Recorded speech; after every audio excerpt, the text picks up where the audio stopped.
আমি নিশ্চিত ওই শালাই আমার বউ না পলাইছে। আমি প্রথম দিন থেকে সন্দেহ ছিল। এ কাকা, কি হয়েছে? কেটো কাক নিয়ে পলাইছে?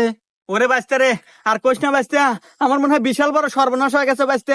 আমিও যে এনজিও থেকে লোন হচ্ছিলাম, ওই শালাই মনে হয় আমার বউ নিয়ে পলাইছে। ওই যে এনজিওর নাম হচ্ছে নিয়া পালাই। কি কি কি কাকা, কি নাম কইলে আবার কও তো?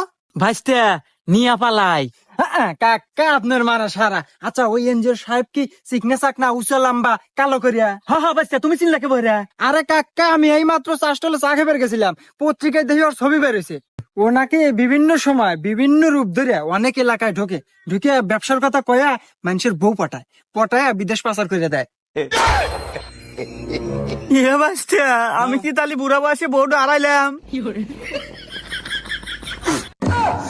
এ সারাবেন নাকি গ্যাসের চুলা, rice cooker, pressure cooker, curry cooker? আমি কিন্তু খুব ভালো সারতে পারি এবং কম টাকায় সেরে দেই। আছে